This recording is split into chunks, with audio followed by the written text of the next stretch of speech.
Bonjour à toutes et tous et bienvenue sur la chaîne Le Mandataire Efficace. Aujourd'hui, le sujet est un sujet d'actualité puisqu'on va traiter de l'été et de l'immobilier. C'est parti!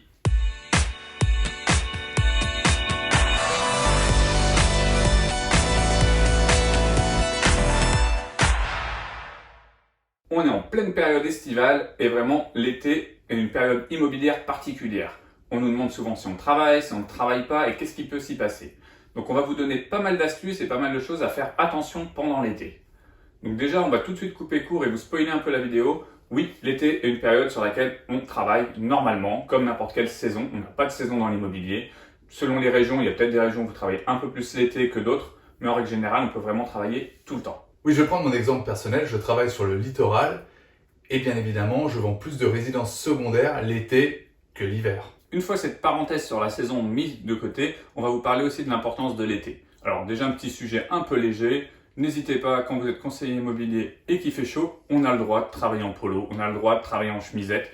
Ne restez pas avec votre costard cravate et être en sueur parce que vous n'en pouvez plus. Prenez vos aises, on a la chance, Stéphane Plaza nous a démocratisé un petit peu notre profession, donc profitons-en un petit peu. Bon, ça c'était pour la petite parenthèse rapide. Maintenant on va vous parler des choses importantes à suivre pendant l'été.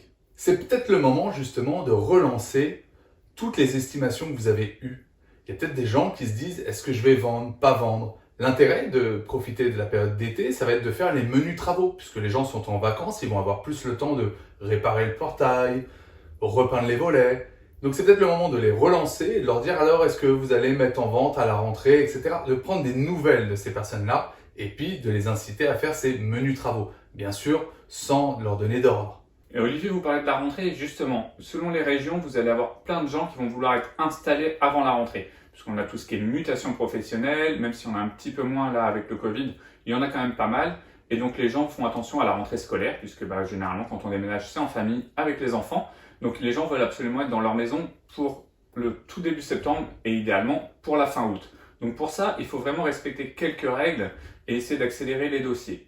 Car oui, pour pouvoir déménager, il y a des choses qu'on ne pourra pas changer. La DIA, on vous en a déjà parlé dans une autre vidéo. Donc la demande d'intention d'aliéner, ça, on ne peut pas faire grand-chose au niveau de la mairie. Par contre, on sait très bien, en été, les banques, c'est long.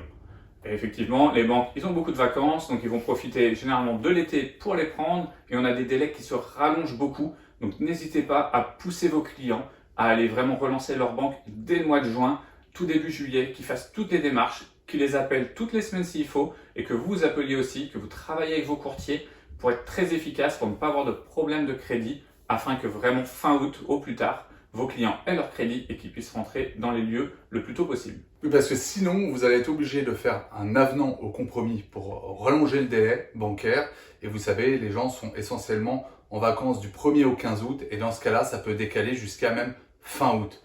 Et là, c'est terrible parce que tous ceux qui doivent déménager avant pour pouvoir justement être prêts pour la rentrée scolaire, la rentrée pour le travail ou autre, vont être très en retard et vont très certainement mal le vivre. Outre les banques qu'il faut penser à relancer très fréquemment, c'est les notaires.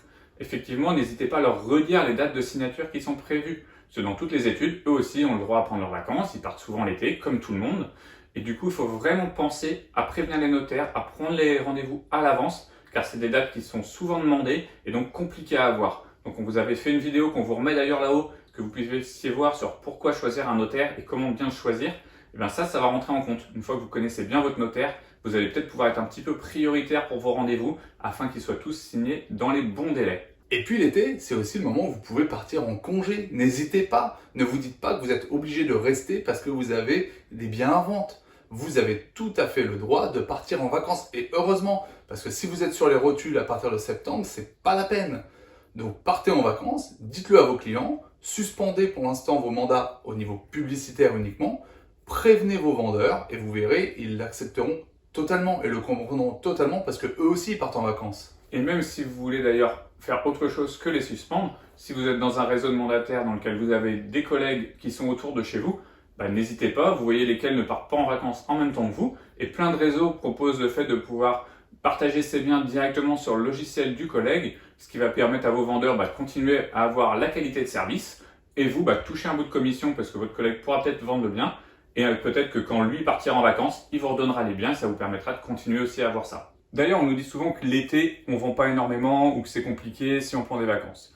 Moi, je vais vous prendre l'année dernière. J'ai pris quand même 3 semaines de vacances en août et 1 semaine en juillet.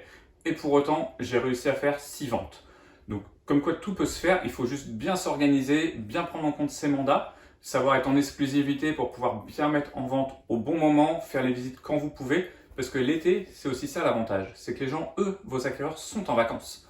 Donc ils vont pouvoir venir en famille, les revisites vont pouvoir se faire très rapidement avec la famille qui est peut-être aussi en vacances. Donc vraiment, vous allez pouvoir gagner du temps sur toute cette partie-là et faire des visites avec le couple et avec le soleil. Parce que l'été, l'avantage, c'est qu'on peut faire des rendez-vous à 19h, à 19h30, pour ceux qui le souhaitent, puisque vous avez encore un maximum de luminosité. Et puis nous avons la chance d'être notre propre patron, comme on vous l'a dit dans la vidéo précédente sur comment bien choisir son statut.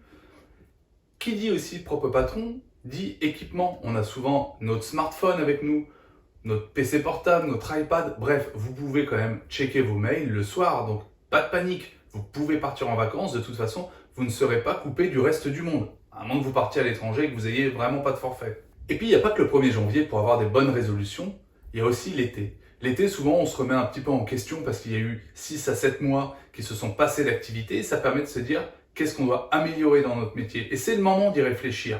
C'est le moment de se poser les bonnes questions, de savoir si il n'aurait pas fallu se former sur tel ou tel sujet, si on n'a pas fait une erreur sur telle ou telle stratégie. C'est vraiment le moment de poser les choses parce qu'on est beaucoup plus détendu et généralement on a une vision beaucoup plus claire que quand on est dans le feu et qu'on est vraiment submergé d'appels, de questionnements et autres. On n'a pas le temps d'avoir les idées claires. L'été, c'est vraiment le moment de se poser les bonnes questions.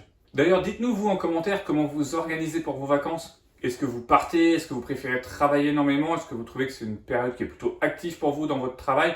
Vraiment, dites-nous tout ça et puis on va essayer de vous répondre, nous, de savoir comment nous on s'organise. Si vous avez des questions, on pourra vous le dire bien sûr en commentaire. Est-ce que vous avez votre téléphone greffé dans la main?